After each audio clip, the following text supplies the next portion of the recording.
প্রণয়ের অমল কাব্য, পর্ব সংখ্যা ১৪। লেখক DRM সোহাগ। গল্প পাঠে আমি অরোরা ইসলাম। আসসালামু আলাইকুম ওরহমতুল্লাহ। কেমন আছো তোমরা সবাই? আশা করি ভালো আছো। এর মাঝে ১৩ নাম্বার পর্বটা আমি দিয়েছিলাম, তবে সেটা আমি দিয়েছিলাম পরীক্ষার মাঝে। ওই জন্য তোমরা অনেকেই আশা করেছিলে যে আমি হয়তো ভিডিওর শুরুতে অথবা ভিডিওর শেষে তোমাদের উদ্দেশ্যে কিছু বলবো। পরীক্ষার মধ্যে ছিলাম তো, অনেক প্যারার মধ্যে ছিলাম আর কি। ওই জন্য কিছু বলা হয় নাই। তাই তোমার উদ্দেশ্যে বলছি, অনেক মিস করেছো তাই না? খুব ভালো। মিস না করলে তোমাদেরকে মাইরে মাইরে সবাইকে মিস করাবো, বুঝছো? আর হ্যাঁ, আগের পর্বের কথাগুলো যদি ভুলে গিয়ে থাকো, তাহলে একটু কষ্ট করে আবার শুনে আসো। এবার থেকে আর হয়তো মিস দিব না। আচ্ছা, গল্পে আসি। ফাইজের বাবা-মা গ্রামে গিয়েছে। বাড়িতে ফাইজ আর তার বোন ফারহা। ফাইজ, শুদ্ধ আর ইরফান ফাইজের রুমে বসে কথাবার্তা বলছে। যদিও ইরফান চুপচাপ, প্রয়োজনে দু একটা কথা বলছে, নয়তো চুপচাপ ফোন স্ক্রল করছে। ফাইজ, শুদ্ধ তাদের মতো কথা বলছে। ইরফান কেমন, এটা তো তাদের কাছে নতুন না। ফাইজ হঠাৎ বলে ওঠে, ইরফান, তোর বাচ্চা বউকে নিয়ে থাকতে শুরু করলি যে? ফাইজের কথায় ইরফান চোখ তুলে তাকায়, ভুরু কুঁচকে বলে, হোয়াট? গতকাল আমাকে এজন্যই তো তোর ঘরে যেতে দিলি না। আই মিন, তোর বউ ছিল বলে। ঠিক বললাম না? ইরফান শান্ত চোখে ফাইজের দিকে চেয়ে একটু পর দৃষ্টি সরিয়ে তার হাতে থাকা ফোনে মনোযোগ নিবদ্ধ করে। বিরক্তি কণ্ঠে বলে, আই ডোন্ট লাইক হার। শুদ্ধ ইরফানের কথা শুনে হাসল।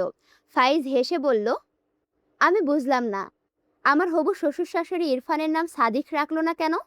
ইরফান তো ভয়ঙ্কর সত্যবাদী। মুখ শুধু মুখে যা বলে কাজের সাথে মিলে না। আচ্ছা, আবার পড়ি, আমার হাসির কারণে হয়তো তোমরা অনেকেই বুঝতে পারোনি। আমার হবু শ্বশুর শাশুড়ি ইরফানের নাম সাদিক রাখলো না কেন? ইরফান তো ভয়ঙ্কর সত্যবাদী, শুধু মুখে যা বলে কাজের সাথে মেলে না। ইরফান রেগে তাকায় ফাইজের দিকে, দাঁতে দাঁত চেপে বলে, ফুল স্টপ দিয়ে দে, নয়তো থাপ্পড় খাবি। কথাটা বলে কানে ব্লুটুথ গুজে নেয়। শুদ্ধ ভুরুকুসকে বলে, ইরফানের কেস কি বোঝাতো? আমি এর আগামাথা বুঝি না। ফাইজ দুহাত টান দিয়ে বলল, তোর কাছে ওর কাহিনী শুনে ভেবেছিলাম বউ বাচ্চা বলে সময় নিচ্ছে। এখন মনে হচ্ছে ও জানেই না ওর সবচেয়ে অপছন্দের মেয়েকে দিল দিয়ে দিয়েছে, কিন্তু সেটা এখন নিজে বুঝতে পারছে না, অথবা বুঝতে পারলে নিজেকে দাবানোর চেষ্টা করছে। কারণ বাচ্চা মেয়েকে ভালোবাসলে ওর নিজের কাছে মান ইজ্জত থাকবে না ওর মতে। এরই মাঝে ফারহা হাতে একটা ট্রেতে কফি নিয়ে আসে। প্রথমে ইরফানকে দেয়। ইরফান বিনা বাক্যে কফির কাপ নিয়ে তাতে চুমুক দেয়। এরপর ফারহা ফাইজকে কফির কাপ দিয়ে লাস্ট কাপ টেবিলের উপরে রেখে ঘর থেকে বেরিয়ে যায়। শুদ্ধ দেখল সবটা। ফারহা বেরিয়ে গেলে শুদ্ধ উঠে দাঁড়ালে ফাইজ ভুরু কুঁচকে বলে, কোথায় যাচ্ছিস? শুদ্ধ ফাইজের সামনে দাঁড়িয়ে বলে, তোর বিয়ে পেছাতে। ফাইজ শুদ্ধর হাঁটু বরাবর লাথি দিতে নিলে শুদ্ধ পিছিয়ে যায়। রেগে বলে, তোর ঘাড় তেরা বোনকে সোজা করতে যাচ্ছি, জেনেও ঢং করছিস কোন লজ্জায়? বোনের হবু জামাইয়ের সাথে ভিলেনিগিরি করতে বাধে না? আসলে লজ্জার লাজ নেই তোদের দুই ভাই বোনের। একজন বিয়ে করতে পাগল, আরেকজন আমাকে ফিরিয়ে দিতে। ফাইজ রেগে গেল শুদ্ধর কথাই। এই বেয়াদবটা সারাদিন তার বোনের জন্য তার হবু বউটাকে টেনে খোঁটা দেয়। ফাইজ হাতের কাপ ঠাস করে টেবিলে রেখে উঠে দাঁড়ালো। শুদ্ধর দিকে এগিয়ে গিয়ে বলে, ফিরিয়ে দিতে লজ্জা থাকা লাগে না। স্যাঁচড়ার মতো ঘুরে বেড়ায় যারা, ওদের লজ্জা লাগা উচিত। কি বুঝলি? শুদ্ধ মাথার চুল টেনে ধরল। ওকে স্যাঁচড়া বলেছে? মেজাজ বিগড়ে গেল। রেগে বলল, ইরফানের বউয়ের এক্সামটা শেষ হোক, এরপর বোঝাবো আমি স্যাঁচড়া নাকি তোরা দুই ভাই বোন। শালা তোদের দুটোরই আমার সাথে ভিলেনিগিরি করেই দিন যায়। ইরফানের কানে ব্লুটুথ।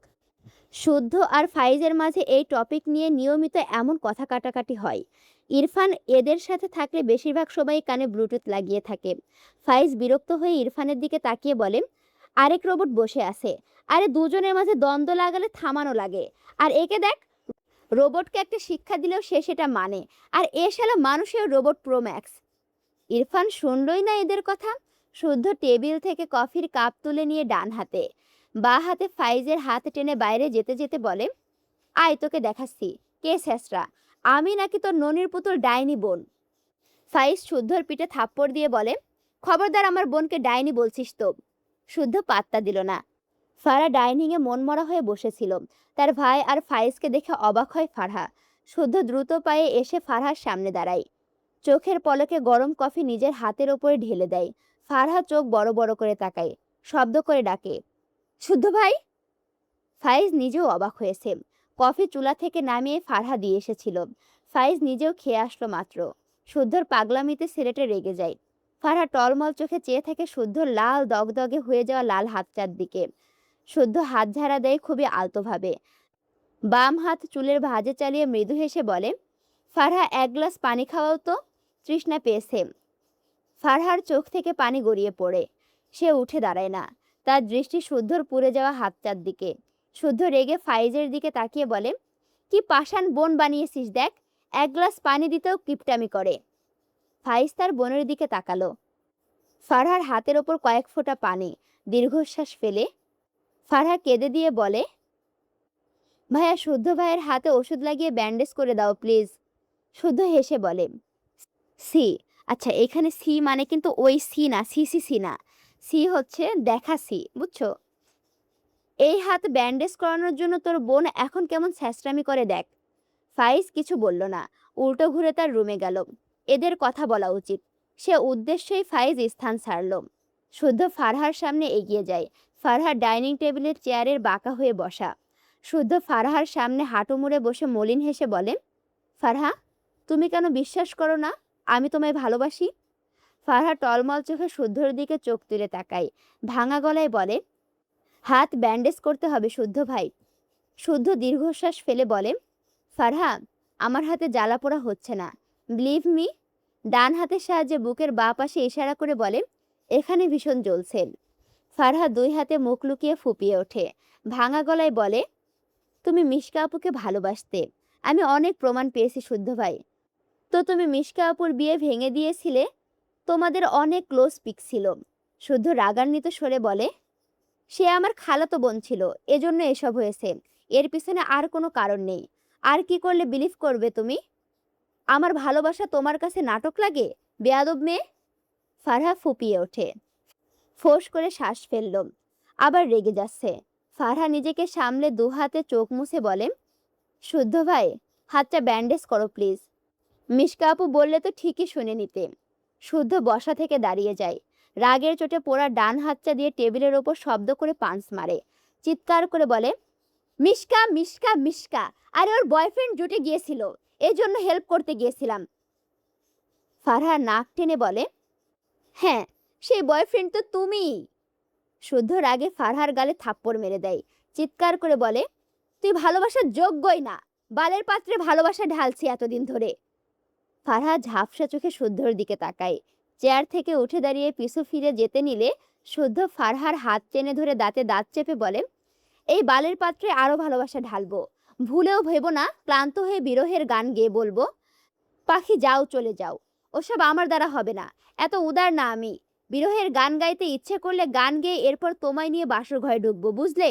তুমি আমার বউ হবে, আমি। It's final. কথাগুলো বলে ফারহার হাত ছেড়ে দেয়। ফারহা ঝাপসা চোখে শুদ্ধর দিকে আরেকবার তাকায়। শুদ্ধ গম্ভীর গলায় বলে, ঘরে যাও।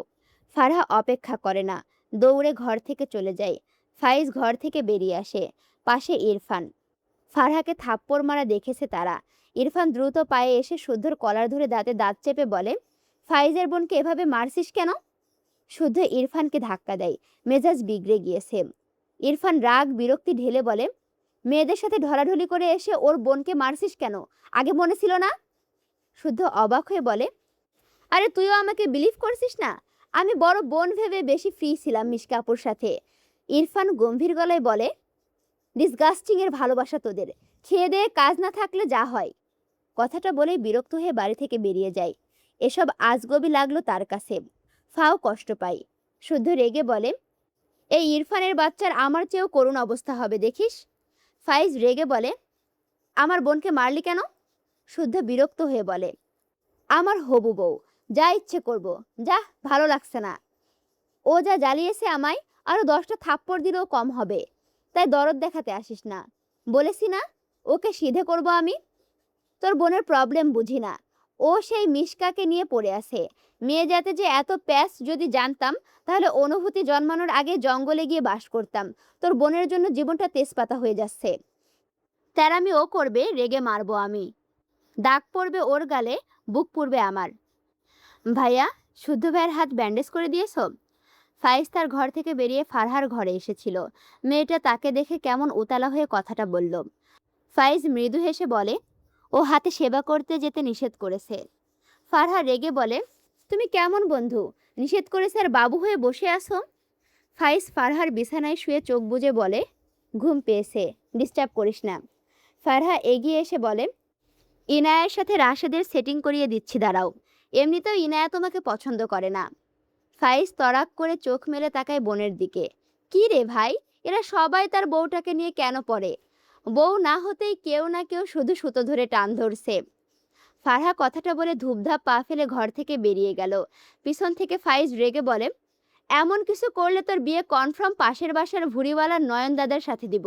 বেয়াদব বোন, বড় ভাইকে বয়ফ্রেন্ডের চিকিৎসা করতে বলে, না করলে তার বউ নিয়ে টানাটানি করে। আসলে মানুষের মাঝ থেকে লাজ লজ্জা উঠে যাচ্ছে দিন দিন। ফারহা চলে গেলে চোখ বুজে হাসলো ফাইজ। শুদ্ধ আর ফারাহের মাঝে ঝামেলা মেটানোর একটা স্কোপ করতেই শুদ্ধর হাত ব্যান্ডেজে করেনি সে। কিন্তু তার বোন যে জেদি, সত্যি সত্যি তার বইয়ের পিছনে লাগবে না তো? লাগলেও সে শুদ্ধকে অন্য মেয়ের সাথে বিয়ে দিয়ে দিবে। বোনটা বেয়াদব হয়ে যাচ্ছে দিন দিন। আচ্ছা, তোমাদের কাছে আমার লাইফের একটা কথা বলি, এই বেয়াদব থেকে মনে পড়লো। নর্মালি সবাই বেয়াদব কিভাবে বলে? বেয়াদব, যেমন এখানে বললো। আর আমি কিভাবে বলি জানো? বিয়াদব, বিয়াদব, বিরক্ত। আমাকে আবার আমার কিছু বান্ধবীরা এভাবে ধরায় দেয়, এই তুই এভাবে বলিস বিয়াদব, বিয়াদব, বিরক্ত। আচ্ছা, গল্পে আসি। ফারহা ফার্স্ট এইড বক্স নিয়ে ভাইয়ের ঘরে উকি দেয়। শুদ্ধ ডান হাত মেলে বাঁ হাতে কপালের ওপর রেখে চোখ বুজে আছে, মনে হচ্ছে ঘুমিয়েছে। ফারহা পা টিপে টিপে ঘরের ভেতরে প্রবেশ করে। বেডের পাশে দাঁড়িয়ে শুদ্ধর মুখ পানে তাকিয়ে থাকে কিছুক্ষণ। সময় নষ্ট না করে মেঝেতে হাঁটু মুড়ে বসলো। এরপর প্রয়োজনীয় সব ফার্স্ট এইড বক্স থেকে বের করে শুদ্ধর হাতের দিকে তাকায়। মনে হচ্ছে ফোসকা পড়ে গিয়েছে। ফারহার চোখের কোণ ভিজল আবারও। কাপা হাতে শুদ্ধর হাত ধরলে শুদ্ধ দ্রুত চোখ খুলে তাকায়। ডান পাশে মাথা রাখায় সেদিকে বসা অবস্থায় ফারহাকে চোখ পড়ল। ফারহা তাকায় না শুদ্ধর দিকে। শুদ্ধ তার হাত সরিয়ে নেয়। ফারহা এবার অসহায় চোখে শুদ্ধর দিকে তাকায়। শুদ্ধ গভীর মুখে ফারহার দিকে চেয়ে থাকে কিছুক্ষণ। এরপর চোখ সরিয়ে নিয়ে বলে, তোমার ঘরে যাও। ফারহা নাক টেনে করুণ সুরে ডাকে, শুদ্ধ ভাই। শুদ্ধ চোখ বুজে নেয়। এই মেয়ে এমনভাবে ডাকে যেন বলবে, চলো এক্ষুনি বিয়ে করে নেই। কিন্তু এ তেরা আসে আলগা দরদ দেখাতে, আর আসে তাকে দুর্বল করে দিতে। ফারহার আবারও একই সুরের কণ্ঠ ভেসে আসে, শুদ্ধ ভাই। শুদ্ধ চোখ বুজে শান্ত গলায় বলে, হুম। হাতটা দাও প্লিজ, ব্যান্ডেজ করে চলে যাব। শুদ্ধ শক্ত গলায় বলে, সারাদিন বসে কাঁদলেও সেই সুযোগ পাবে না, তাই চুপচাপ বের হও। ফারহা মাথা নিচু করে রইল, ঠোঁট ভেঙে আসছে। মিশকাকে নিয়ে কি প্রবলেম তোমার? ফারহা মাথা নিচু করেই বলে, এখন তো আর আপুকেও ডাকতে হয় না, বড় আপু, তবুও নাম ধরে ডাকছো। শুদ্ধ দাঁত কিরমির করল, ধমকে বলল, যে কোনো সময় আরেকটা থাপ্পড় পড়ার আগে এখান থেকে যাও। কথাটা বলে চোখ বুজে নেয়। ফারহা চুপচাপ বসে রইল। হ্যাঁ না কিছুই বলল না, বসা থেকে উঠলও না। বিয়ের প্রিপারেশন নাও। ফারহা নাক টেনে বলে, আমি তোমাকে বিয়ে করব না। শুদ্ধ চোখ বুজে রেখে ঠোঁটের কোণে খুবই সামান্য হাসি রেখে বলে, তোমার মতামত চাইনি, প্রিপারেশন নিয়ে থাকতে বলেছি। ফারহা বাঁ হাতে চোখ মুছে নেয়। শুদ্ধ হঠাৎ অত্যন্ত রেগে ধমকে বলে, ফারহা, আমি এখান থেকে তোমাকে যেতে বলেছি, আউট। ফারহা ভয়ে কেঁপে ওঠে, কিন্তু সে যাবে না, জেদি হয়ে বসে রইল। শুদ্ধ নিজেও শোয়া থেকে উঠে বাইরে যেতে যেতে বলে, ওকে ফাইন, আমিই যাচ্ছি। ফারহা বসা থেকে দাঁড়িয়ে আবেগী গলায় ডাকে, শুদ্ধ ভাই। শুদ্ধর পা থেমে যায়। এই মেয়েকে ঠিক কি করা উচিত? এভাবে ডাকবে, এক্ষুনি হাত ব্যান্ডেজ হয়ে গেলে আপনিতেই উঠে আসবে, সাথে সার সার বলে মুখে ফেনা তুলবে। শুদ্ধ খুব ভালো করে জানে। সে তাকালো না পিছনে, হনহন করে বেরিয়ে যায়। ফারহার চোখ থেকে পানি গড়িয়ে পড়ে। শুদ্ধ বাইরে বেরিয়ে ফাইজকে দেখল। ফাইজ এগিয়ে এসে বলে, আমার বোনকে ফিরিয়ে দিলি কেন? শুদ্ধ চোখ ছোট ছোট করে তাকালো। রেগে নাটকীয় ভঙ্গিতে বলল, তোমার ননির পুতুল বোনের জন্য কোথায় জ্বলছে দেখি। ফাইজ বিরক্ত হলো। শুদ্ধর হাত টেনে বলে, ভাবলাম ভালোবেসে আমার বোন ব্যান্ডেজ করে দিলে তুই মিটি মিটি হাসবি, হলো তো উল্টো। বুঝেছি, সারার হাতে সেবা চাইছিস। আই। শুদ্ধ বিরক্ত হয়ে বাড়ি থেকে বেরিয়ে যেতে যেতে বলে, চিকিৎসা করলে তোর বোন আপনি স্যার ডেকে মুখে ফেনা তুলবে? মেজাজ খারাপ হয়? হাত পোড়ানোর জন্য কতদিন পর ওর তুমি আর শুদ্ধ ভাই ডাক শুনলাম। থাক আসছি। ফাইজ এগিয়ে এসে বলে, ইরফান চলে গিয়েছে, ড্রাইভ করতে পারবি না। পারবো। কথাটা বলেই পিছনে দাঁড়িয়ে থাকা কান্নামাখা ফারহার দিকে একবার তাকাই, এরপর দ্রুত সেখান থেকে চলে যাই। আচ্ছা, আবার দৃশ্যপট আসে অন্যদিকে, বুঝছো? মায়েরাকে তোমার ফুপির বাসায় রেখে আসতে হবে। ইরফান, তার বাবা, তার মা আর ইনায়া টেবিলে বসে রাতের খাবার খাচ্ছিল। তারেক নওয়াজে এর কথায় ইরফান কিছু বলল না, মাথা নিচু করে খাওয়ায় মনোযোগ দিল। রুমা নওয়াজ রিতাকে ডেকে বলল, মায়েরাকে ডেকে নিয়ে আসতে। এসে তুইও খেতে বসে পড়। রিতা মাথা নেড়ে মায়েরার ঘরে যায়। কিছুক্ষণের মাঝে মায়েরা ঘর থেকে বেরিয়ে আসে।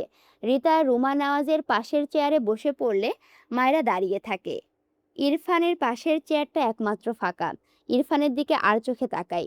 রুমা নওয়াজ মায়েরার দিকে তাকিয়ে বলে, কি হলো, বসছো না কেন? শাশুড়ির কথায় মায়েরা ধীর পায়ে এসে ইরফানের পাশের চেয়ারে বসে পড়ে। কাপা হাতে প্লেটে ভাত বেড়ে নেয়। ইরফান মাথা নিচু করে আর চোখে মায়েরার হাতের দিকে তাকায়। বিরক্ত হয়। এই মেয়ের হাত কাঁপছে তার উপস্থিতিতে। এটা তার ধারণার বাইরে নয়। মায়েরা ধীরে ধীরে খাওয়া শুরু করে। ইরফানের খাওয়া শেষ। উঠতে নিলে তারেক নওয়াজ আবারও বলে, আমি তোমাকে কিছু বলেছি ইরফান। ইরফান তার বাবার দিকে তাকিয়ে বলে, তুমি নিয়ে যাও। তারেক নওয়াজ ভুরুকুসকে বললেন, আমার কাজ আছে, তোমাকে যেতে হবে। ইরফান ফোঁস করে শ্বাস ফেলে বলে, কবে যেতে হবে? তারেক নওয়াজ মায়েরার দিকে তাকিয়ে বলেন, কতদিন আগে চলে যেতে চাও আম্মু? মায়েরা খাবার মুখে নিয়ে অবাক হয়ে বলে, কোথায়? তারেক নওয়াজ হেসে বললেন, তোমার এক্সামের আর 3 দিন আছে। এসএসসি দিবে না? মায়েরা বুঝলো তার গ্রামে যাওয়ার কথা বলছে। মাথা নেড়ে বলল, কালকেই যাই। তারেক নওয়াজ ইরফানের দিকে তাকিয়ে বলে, তোমার ফুপুর বাড়ি রেখে আসবে মায়েরাকে, ওর বাবার বাড়ি নয়, বুঝেছো? ইরফান ভুরু কুঁচকে তাকালো। বাবার বাড়ি থাকতে তার ফুপুর বাড়ি কেন? ব্যাপারটা তার কাছে অদ্ভুত লাগলো। সাথে রুমা নওয়াজ, ইনায়া দুজনেই অবাক হলো। তবে তারেক নওয়াজ কিছু বলল না। তারাও কেউ কিছু জিজ্ঞেস করলো না। মায়েরা বুঝলো তাকে ইরফান রাখতে যাবে। আমতা আমতা করে শ্বশুরের দিকে তাকিয়ে বলল, বাবা আপনি রেখে আসতে পারবেন না? তারেক নওয়াজ হেসে বলল, আমার কাজ আছে আম্মু। মায়েরা মন খারাপ করে খাবারে মনোযোগ দিল। বাম পাশে ইরফানকে এখনো বসে থাকতে দেখে ঘাড় বাঁকিয়ে দেখলো ইরফান তার দিকে চেয়ে আছে। মায়েরা ধীরে ধীরে চোখ সরিয়ে তার প্লেটে থাকা ভাতের দিকে আনে। এই লোক এমন করে তাকিয়ে থাকে কেন মায়েরা বোঝে না। কি অদ্ভুত। লাস্ট বেশ কয়েকদিন হলো শুধু গম্ভীর চোখে রোবটের ন্যায় তার দিকে তাকিয়ে থাকে। এখনো তাকিয়ে আছে। মায়েরার অস্বস্তি হয়। দ্রুত খাওয়ার চেষ্টা করে। উদ্দেশ্য খেয়েই দৌড় দিবে এখান থেকে। এই লোক তো যায় না। ইরফান মায়েরাকে নাকে মুখে খেতে দেখে রেগে যায়। কিছু বলার আগেই মায়েরার কাশি উঠে যায়। ইরফান মায়েরার সামনে এক গ্লাস পানি রাখে। মায়েরা দ্রুত তার সামনে থেকে পানি নিয়ে খায়। নাকে মুখে ভাত উঠে গিয়েছিল। ইরফানের ইচ্ছে করলো মায়েরার কানের গোড়ায় কষিয়ে একটা থাপ্পড় দিতে। জোরে ধমক দিয়ে দাঁতে দাঁত চেপে বলে, থাপ্পড় খাওয়ার জন্য মুখিয়ে থাকো তাই না? এই মেয়ে, তুমি বাচ্চা? মায়েরা কেঁপে ওঠে। চোখ জোড়ায় পানি টলমল করছে। না, ধমক খেয়ে নয়, খাবার নাকে মুখে উঠেছে বলে। ইরফান আর মায়েরার দিকে সবাই চেয়ে আছে। মায়েরা সবার দিকে অসহায় চোখে তাকালো। সবাই মায়েরার দিকে, আর ইরফান মায়েরার দিকে। মায়েরা আর চোখে ইরফানের দিকে তাকায়। এই লোকটা তাকে দিনরাত অত্যাচার করে মারে। উফ, আগেই ভালো ছিল, দুটো থাপ্পড় মেরে হাওয়া হয়ে যেত। আর এখন পাশে বসে উল্টে পাল্টে ভাজে। মায়েরা ধীরে ধীরে ইরফানের দিকে তাকায়। জিভ দিয়ে ঠোঁট ভিজিয়ে বলে, আপনি যান। হোয়াই? মায়েরা তার সামনে বসা ইনায়ের দিকে তাকিয়ে কাঁদো কাঁদো মুখ করে বলে, আপু তোমার এই তার শাশুড়ির দিকে তাকিয়ে থেমে যায়। তার ছেলেকে কিছু বললে আবার তাকে ধমক খেতে হয়। অতঃপর মেকি হেসে বলল, আপু তোমার খাওয়া শেষ হয়েছে? ইনায়া তার ভাইয়ের দিকে তাকালো। ইরফান চোখ মুখ শক্ত করে মায়েরার দিকে চেয়ে আছে। খাওয়ার মাঝে বারবার কথা বলছে। তার ভাই মায়েরাকে এখনো যে থাপ্পড় মারেনি এই ঢের। ইশারায় দেখালো চুপচাপ খাও। মায়েরা বিরক্ত হয়ে বলে, তোমার ভাইয়াকে আমি ভয় পাই না বুঝলে, সব সময় আমায় ভেজে খাওয়ার ধান্দায় থাকে। তোমার ভাইকে।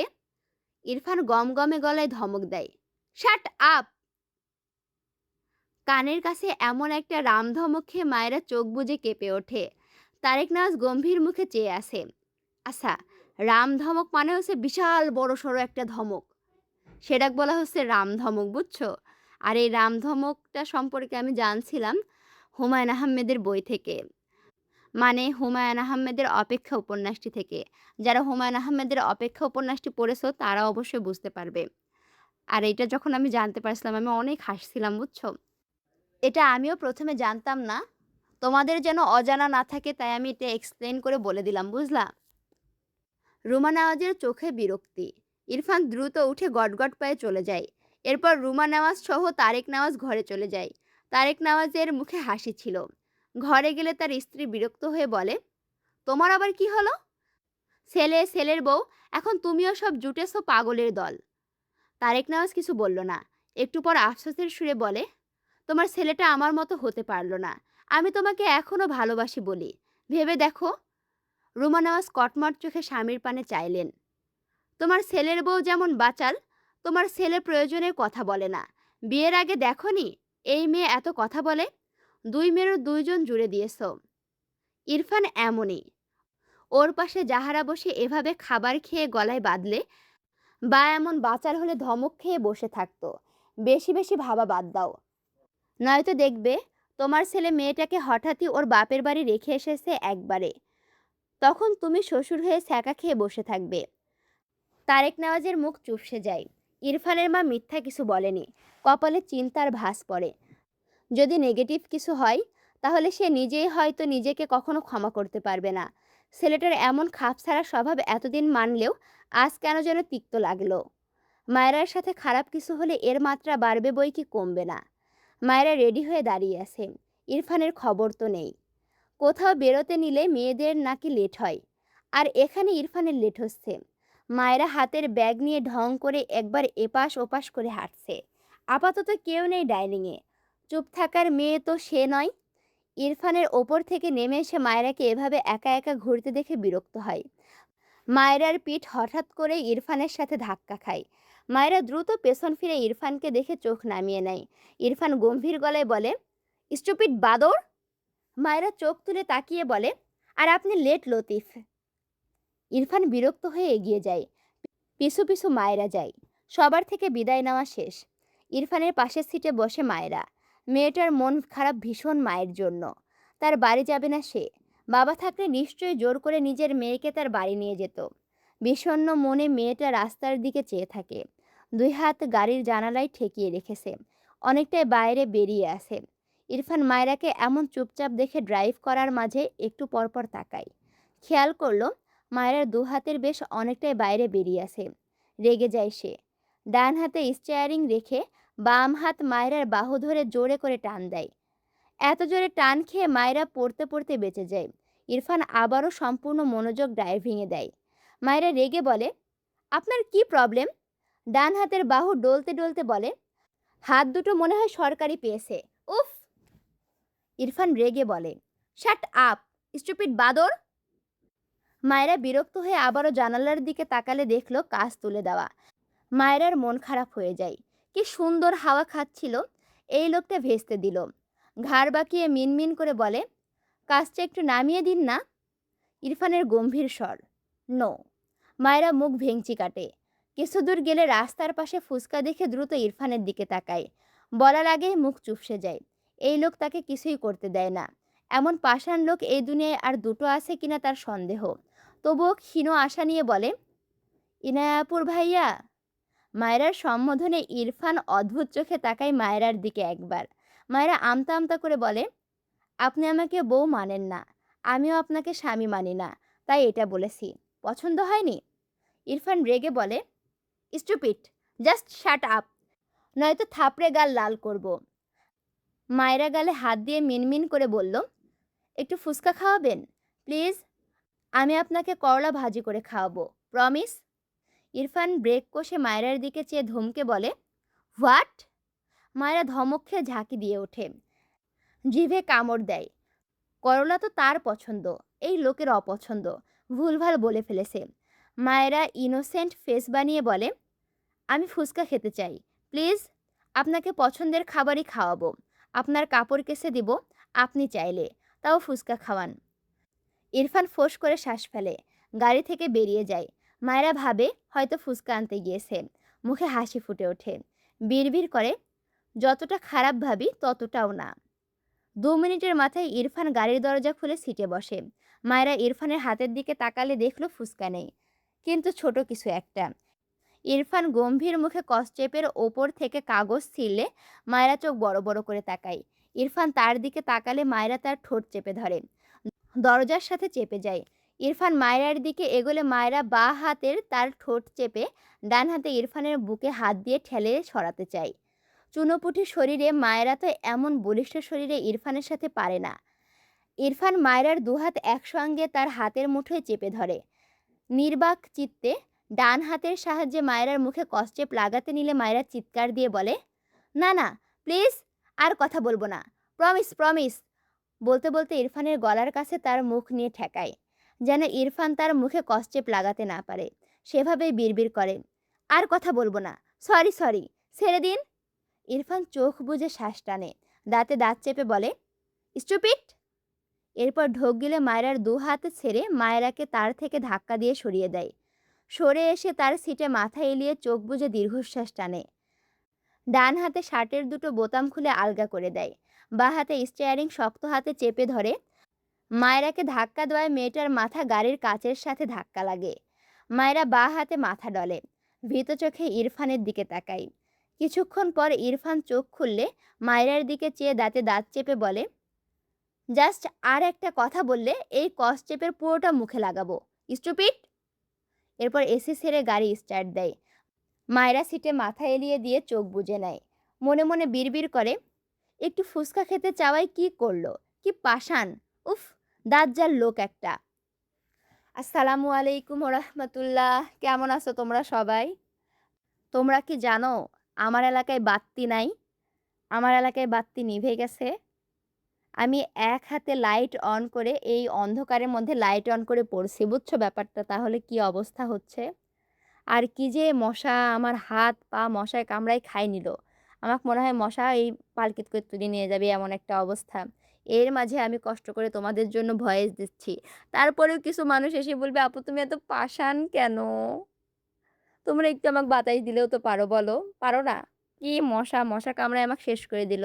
আমার শরীরে যে 1 পোয়া রক্ত ছিল, সেই 1 পোয়ার মধ্যে মনে হয় 1/2 পোয়া হয়ে গেল। যাই হোক, ভিডিওতে বেশি বেশি করে লাইক কমেন্ট শেয়ার করো। আর এখনও যদি আমার চ্যানেলটি সাবস্ক্রাইব করে না থাকো, অবশ্যই সাবস্ক্রাইব করে পাশে থাকো। দেখা হচ্ছে পরবর্তী ভিডিওতে। আমি তোমাদের সাথে আছি, তোমাদের অপ্রিয় পাঠিকা অরোরা ইসলাম। আল্লাহ হাফেজ।